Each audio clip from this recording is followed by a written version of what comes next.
eu sou Hildegard Schneider e líder de World Wide Wings.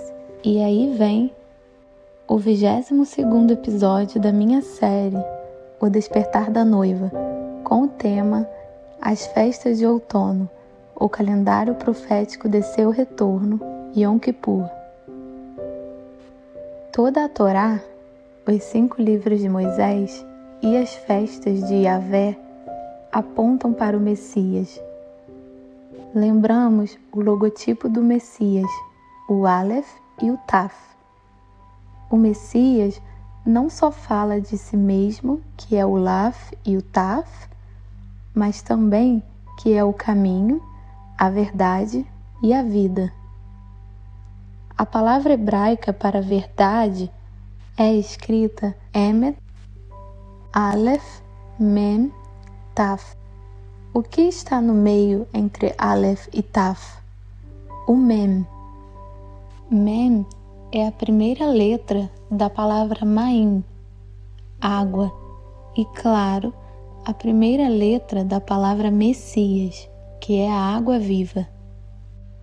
De acordo com os rabinos, os 5 livros de Moisés têm 79.977 palavras, e a palavra do meio pode ser encontrada no livro de Levítico 8:15 e é chamada Yesod, que significa fundação. A primeira palavra em Gênesis é Bereshit e a última palavra em Deuteronômio é Israel. Portanto, surge a pergunta: qual foi a base de Israel desde o início? Qual tem sido a aliança de Yahvé-Israel desde o início? Qual é o significado do versículo que tem o fundamento da palavra do meio, Yesod? Depois mandou trazer o novilho do sacrifício pelo pecado. Arão e seus filhos colocaram as mãos sobre a cabeça do novilho. Moisés sacrificou o novilho e com o dedo depositou um pouco do sangue sobre todas as pontas em forma de chifre do altar, a fim de purificá-lo. Em seguida, derramou o restante do sangue na base do altar, fundação, e assim o consagrou, cumprindo com isso o rito de expiação. Essa é a mensagem central da Torá: redenção e expiação por meio do sumo sacerdote que estava entre Israel e Yahvé. E Arão, o sumo sacerdote, aponta o Messias. A compreensão bíblica é sempre cíclica. Porquanto nesse dia se realizará o rito de expiação por vós, a fim de vos purificar. Ficareis puros de todos os vossos pecados diante de Yahvé. Será para vós Shabat, um sábado sano de descanso total, para arrependimento de vossas almas e para jejum. E pôs uma lei perpétua. Levítico 16, 30, 31. O 10º dia do 7º mês é o dia da expiação. Tereis santa assembleia. Jejuareis e apresentareis oferenda queimada a Yahvé. Nesse dia não fareis trabalho algum, pois é o dia das expiações, quando se realizará por vós o rito de expiação diante de Yahvé vosso Elohim. Levítico 23, 27 e 28. Portanto, nenhum trabalho fareis. É uma lei perpétua para vossos descendentes, onde quer que habiteis. Será para vós um sábado de repouso solene. Jejuareis e, à tarde do 9º dia do mês, desde essa tarde até o pôr do sol seguinte, cessareis absolutamente o trabalho, celebrando o vosso Shabat. Levítico 23, 31, 32.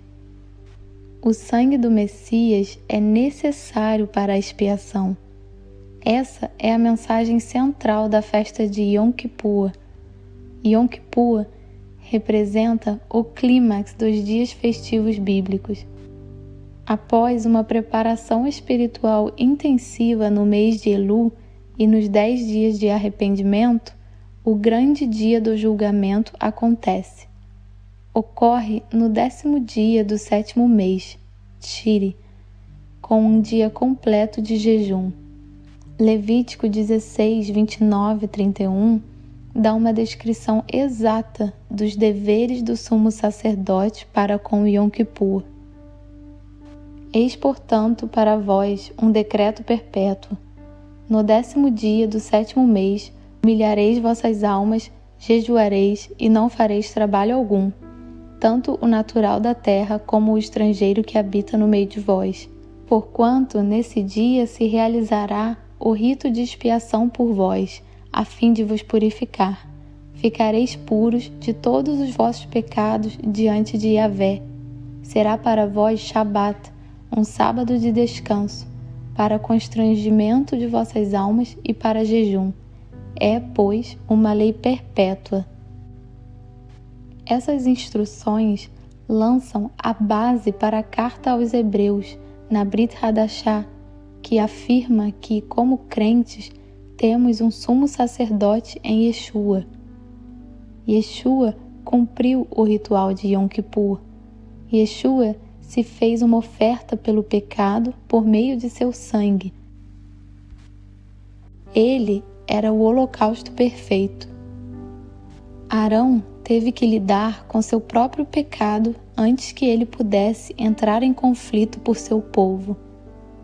Yeshua não precisava fazer isso porque não tinha pecado. Hebreus 7, 26 e 27. Arão e Yeshua mostram que precisamos de um mediador para ficar entre Yahvé e nós.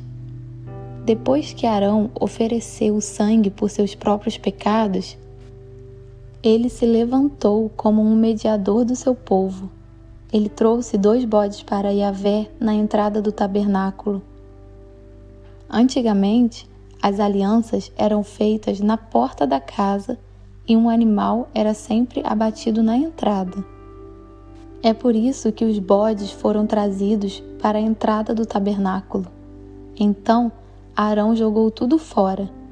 Um bode pertencia a Yahvé e foi morto como oferta pelo pecado. A outra cabra, Azazel, em hebraico, foi solta no deserto. Levítico 16, 10. A palavra Azazel é um substantivo hebraico raro, que significa dispensa ou eliminação completa. É um termo técnico antigo para a eliminação completa do pecado e da culpa da comunidade.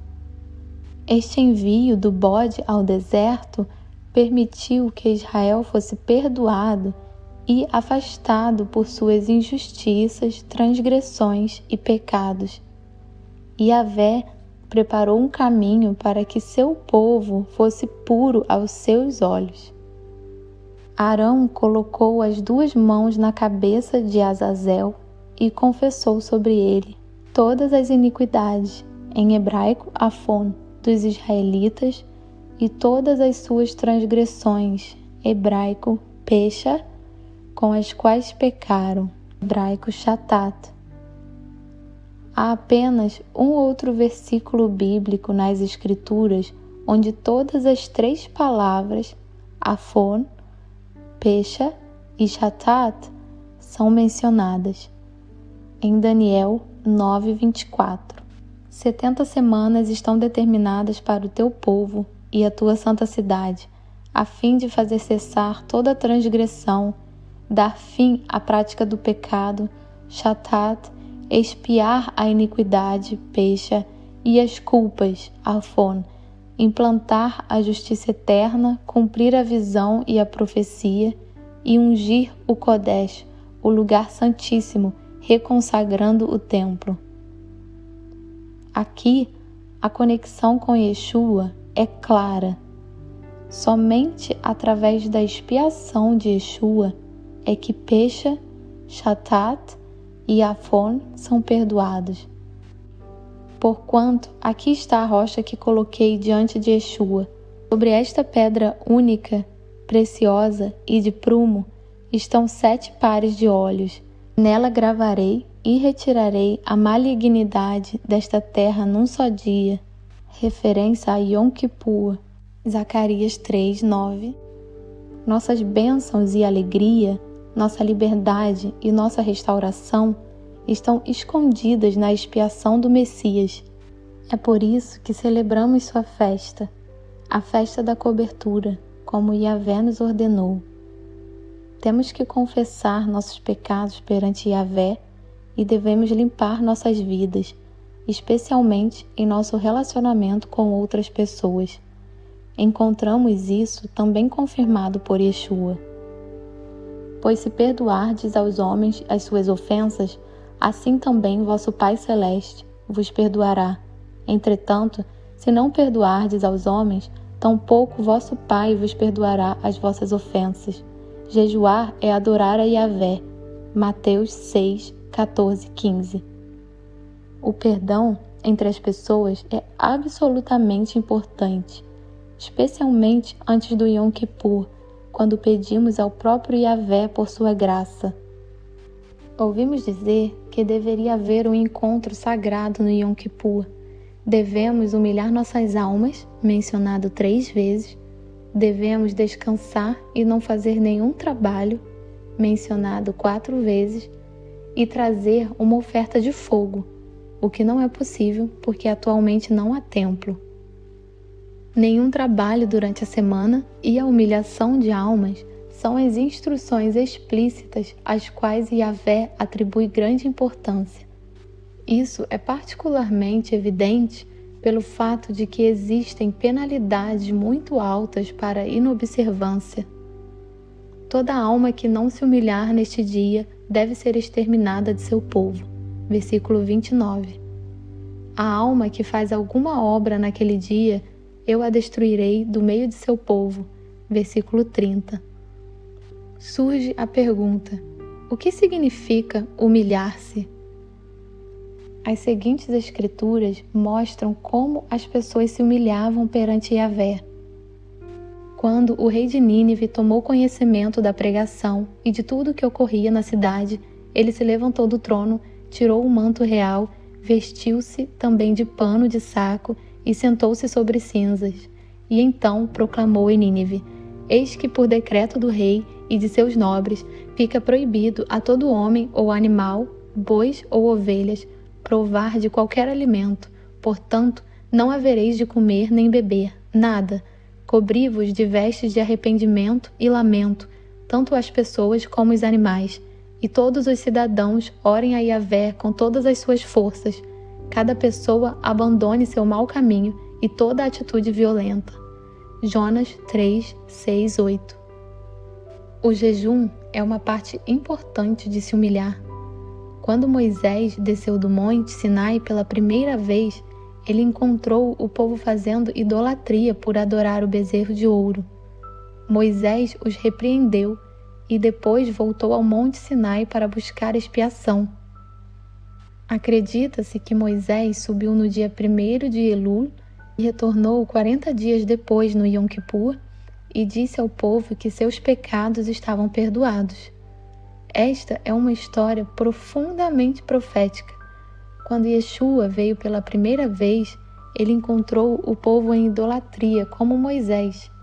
E Moisés voltou pela segunda vez no Yom Kippur, após encontrar Yahvé, e os pecados do povo foram perdoados. Quando Yeshua retornar pela segunda vez, ele também deixará Israel saber no Yom Kippur, dia do julgamento, que seus pecados foram perdoados.